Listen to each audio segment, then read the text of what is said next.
ولا تنكحوا المشركات حتى يؤمن ولأمة مؤمنة خير من مشركة ولو أعجبتكم ولا تنكحوا المشركين حتى يؤمنوا ولعبد مؤمن خير من مشرك ولو أعجبكم أولئك يدعون إلى النار والله يدعو إلى الجنة والمغفرة بإذنه ويبين آياته للناس لعلهم يتذكرون ويسألونك عن المحيض قل هو أذى فاعتزلوا النساء في المحيض ولا تقربوهن حتى يطهرن فإذا تطهرن فأتوهن من حيث أمركم الله إن الله يحب التوابين ويحب المتطهرين نساؤكم حرث لكم فأتوا حرثكم أنى شئتم وقدموا لأنفسكم واتقوا الله واعلموا أنكم ملاقوه وبشر المؤمنين صدق الله العظيم.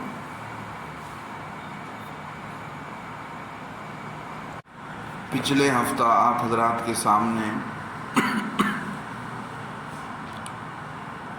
اللہ رب العزت نے جو باتیں بیان فرمائی ہیں یتیموں کے متعلق، اللہ رب العزت نے قرآن پاک کے اندر ایک جگہ آیتیں اتاری، اس میں بتایا کہ لوگ آپ سے آ کر یتیموں کے متعلق پوچھتے ہیں کہ یتیموں کا کیا حق ہے۔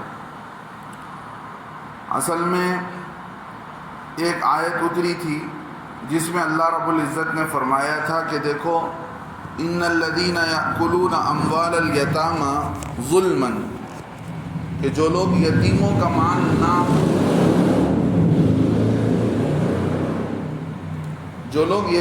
مال ناحق کھاتے ہیں،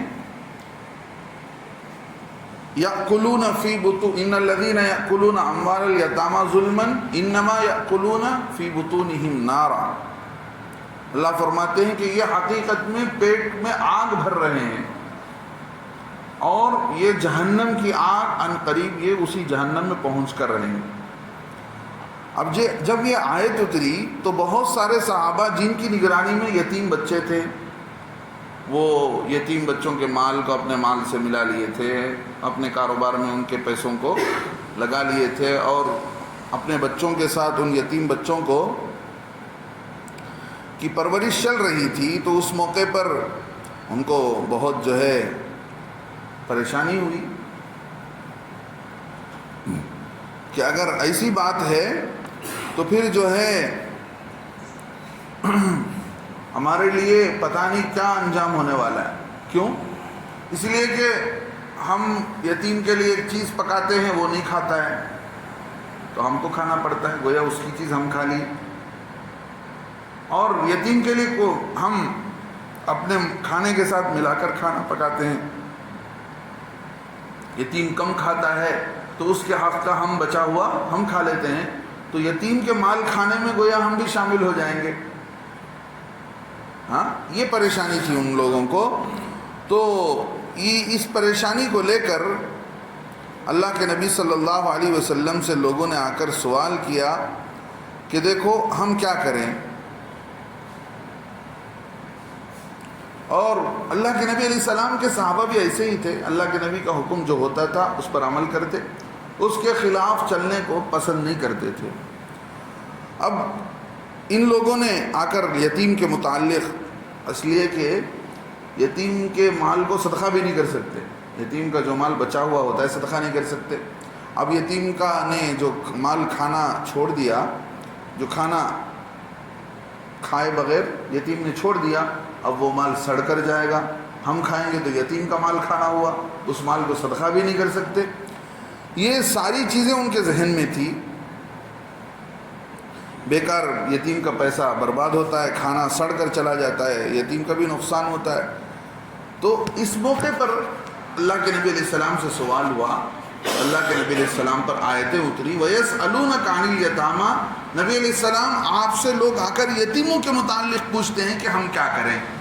قل، آپ کہہ دیجئے، اصلاح لہم خیر، ان کے لیے مصلحت پسندی کرنا بہتر ہے، ان کے معاملے میں اصلاح کرنا۔ اصلاح کسے کہتے ہیں؟ بہتری کو، جو چیز غلط ہو رہی ہے اس کو ختم کر کے صحیح کام کیا جائے۔ ہاں، جو لوگ یتیموں کا مال ہڑپ کرنا چاہتے ہیں ان کو کوئی صحیح نہیں کرتا، جو یتیموں کے مال کو لے کر ڈر رہے ہیں ان کے متعلق ہمارا حکم یہ ہے کہ تم ان کے بارے میں بھلائی چاہنے والے بن جاؤ، کہ کسی قسم سے ان کا مال اپنے مال میں خود کھاؤ نہیں اور ان کا مال برباد ہونے سے تم بچاؤ۔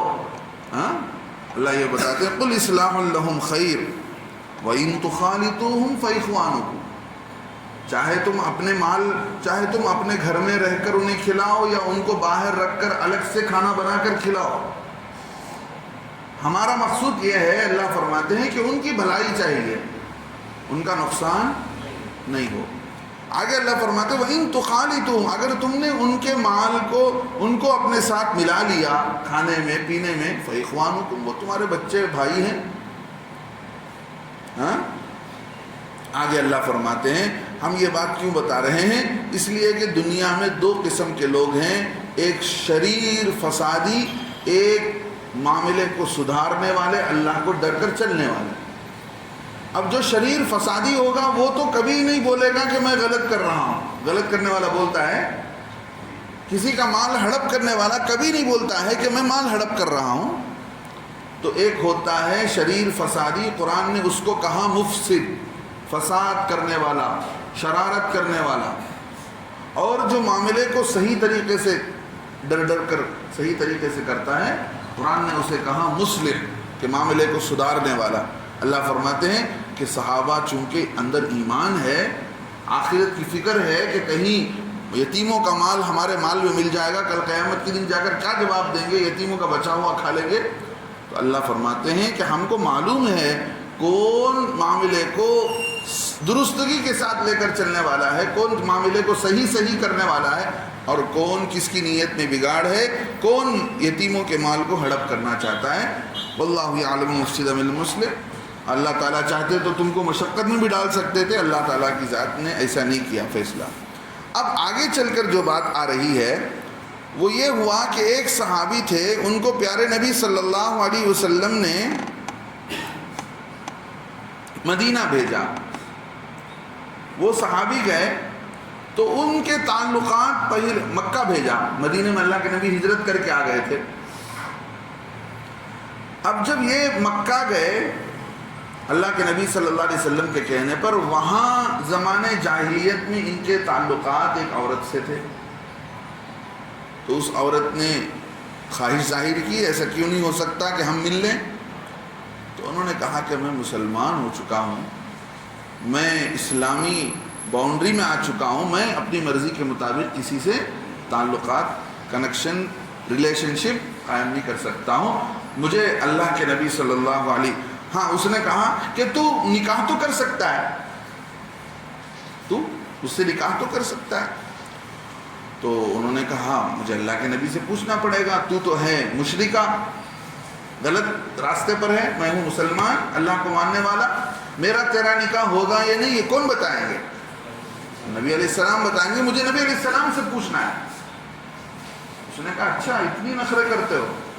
اس نے آواز مچا دی، سارے اس کے خاندان والے جمع ہو گئے، خوب پکڑ کر ان صحابی کو مارا، بے ہوش ہو گئے۔ جب ہوش آیا وہ مکے سے نکل کر مدینے گئے، جا کر اللہ کے نبی علیہ السلام کو سارا معاملہ سنایا کہ اللہ کے نبی ایسا ہوا ایسا ہوا ایسا ہوا۔ تو اللہ نے قرآن کے اندر آیتیں اتاری، فرمایا کہ دیکھو مشرکہ عورتوں سے نکاح مت کرو جب تک کہ وہ مشرکہ عورت ایمان میں داخل نہ ہو جائے۔ ولا تنكحوا المشركات حتى يؤمن. ہاں ایک ایمان والی بندی ایک مشرکہ عورت سے بہتر ہے، اگرچہ وہ مشرکہ عورت تمہارے لیے اچھی لگے، تمہاری پسند ہے، تمہاری چاہت ہے، لیکن الگ بات ہے. لیکن اللہ کی نظروں میں ایمان والے کا تعلق، ایمان والے کی قیمت اللہ کے یہاں بہت زیادہ ہے. تو اللہ رب العزت نے بتایا کہ دیکھو وَلَأَمَةٌ مُؤْمِنَةٌ، ایک ایمان والی عورت اللہ کے نزدیک بڑی قیمتی ہے ایک مشرکہ عورت سے. لہذا تم جو ہے بہت سوچ سمجھ کر قدم اٹھانی چاہیے. اللہ فرماتے ہیں وَلَا تُنْكِحُوا الْمُشْرِكِينَ حَتَّى يُؤْمِنُوا. مسلمان عورتوں سے بھی کہا گیا کہ تم بھی مشرک مردوں سے نکاح مت کرو. مشرک مرد سے ایک ایمان والا مرد بہتر ہے، اگرچہ کہ وہ مشرک مرد تم کو اچھا لگے. اب اللہ رب العزت آگے بتاتے ہیں کہ دیکھو نکاح کا رشتہ ایک ایسا رشتہ ہے کہ اس میں ایک دوسرے کا تعلق بہت قریبی ہو جاتا ہے. اب محبت تعلق ایسا ہو جاتا ہے تو پھر ایسی صورت میں ہو سکتا ہے کہ سامنے والے کے مذہب کی محبت دل کے اندر آ جائے، شرک کی محبت دل کے اندر آ جائے، اور اس محبت میں آدمی شرکیہ کام کرے اور ایمان سے ہاتھ دھو بیٹھے اور مشرک ہو جائے. اس لیے بتایا گیا کہ دیکھو یہ مشرک لوگ تم کو جہنم کی طرف دعوت دینے والے ہیں. یہ مشرک لوگ اولئک یدعون الی النار، اللہ فرماتے ہیں یہ مشرک لوگ تم کو جہنم کی طرف بلانے والے ہیں. دو دعوت، ایک دعوت جہنم کی، ایک دعوت جنت کی. اللہ فرماتے ہیں اولئک یدعون الی النار، یہ مشرک لوگ تم کو جہنم کی طرف دعوت دینے والے. مطلب ان کے ساتھ اگر تم نکاح کر کے زندگی گزارو گے تو پھر ان کے کلچر میں، ان کے طریقے میں تم بھی کیا کرو گے، اسی رنگ ڈھنگ میں تم ڈھل جاؤ گے، تو پھر تمہارا جہنم جانا. اللہ یدعو الی الجنہ، اللہ جنت کی طرف دعوت دیتے ہیں. والمغفرۃ بإذنہ، اللہ اپنے بخشش کی طرف دعوت دیتے ہیں. اللہ جسے چاہے معاف کریں گے، تم ادھر آؤ، جنت کی طرف آؤ. وَيُبَيِّنُ آيَاتِهِ لِلنَّاسِ لَعَلَّهُمْ يَتَذَكَّرُونَ. اللہ رب العزت اپنے لیے آیتوں کو بیان کرتے ہیں لوگوں کے لیے تاکہ لوگ نصیحت حاصل کر لیں. اب یہ سوال یہ پیدا ہوتا ہے، قرآن کے اندر ہی ایک دوسری جگہ ہے، وہاں پر اللہ نے بیان فرمایا وَالْمُحْصَنَاتُ مِنَ الَّذِينَ أُوتُوا الْكِتَابَ مِنْ قَبْلِكُمْ، تم سے پہلے جن لوگوں کو ہم نے کتاب دی، موسیٰ علیہ السلام کے ماننے والے، عیسیٰ علیہ السلام کے ماننے والے، ان میں سے جو عورتیں پاک عورتیں ہیں ان سے نکاح کر سکتے ہو. یہ بات پہلے آئی تھی. اب اگر اہل کتاب، کتابیہ کہیں گے، کیا کہیں گے؟ کتابیہ. کتابیہ کا مطلب وہ عورت جو کسی آسمانی کتاب پر ایمان رکھنے والی. کتابی کہیں گے وہ مرد جو پہلے اللہ کے نبی علیہ السلام کے آنے سے پہلے آسمانی کتاب پر ایمان رکھنے والا. تو اللہ رب العزت نے بتا دیا کہ کتابیہ عورت سے مسلمان کا نکاح ہو سکتا ہے. سمجھ رہے ہیں؟ یہ بات تو بتا دی گئی، لیکن حدیث ہے اللہ کے نبی صلی اللہ علیہ وسلم نے ایسے نکاح کو پسند نہیں کیا ہے، ایسے نکاح کو پسند نہیں کیا. اچھا، اب ایک سوال یہ پیدا ہوگا، وہ بھی تو اللہ کے نبی کو نہیں مانتے، وہ بھی تو مشرک ہیں. جیسے بت کی پوجا کرنے والے اللہ کے نبی کو نہیں مانتے ہیں، وہ مشرک ہیں، تو یہ بھی تو مشرک ہیں. سمجھ میں آ رہی بات؟ اللہ کے نبی کو نہیں ماننے والا بھی تو کیا ہے؟ مشرک ہے. جواب یہ دیا گیا کہ دیکھو ایک آدمی وہ ہے جو بالکل کفر میں ڈوبا ہوا ہے، اللہ کی پہچان نہیں، آخرت کی پہچان نہیں. یہ تین چیز ہر نبی نے دعوت دی، توحید، رسالت، آخرت. اللہ کی طرف بلانا، توحید، رسالت، میں رسول ہوں اللہ کی طرف سے، مجھ پر ایمان لاؤ، میری بات سنو، آخرت، موت کے بعد کی زندگی. ہر نبی نے ان باتوں کی طرف دعوت دی. اگرچہ اہل کتاب، کتابیہ عورت یہ تینوں باتوں کو کفر کرتی ہے، نبی علیہ السلام پر ایمان نہیں لائے ہیں اہل کتاب، پھر بھی اس زمانے میں کیا تھا؟ وہ لوگ توحید پرست تھے، اللہ کو مانتے تھے، اور رسالت، نبی علیہ السلام کو نہیں مانتے تو اپنی کتاب موسیٰ علیہ السلام کو مانتے تھے. عیسیٰ علیہ السلام کو مانتے تھے، نبی مانتے تھے، اگرچہ کہ عیسیٰ علیہ السلام کو انہوں نے خدا کا بیٹا بنا لیا تھا، پھر بھی آخرت کو مانتے تھے، یہ بات تھی۔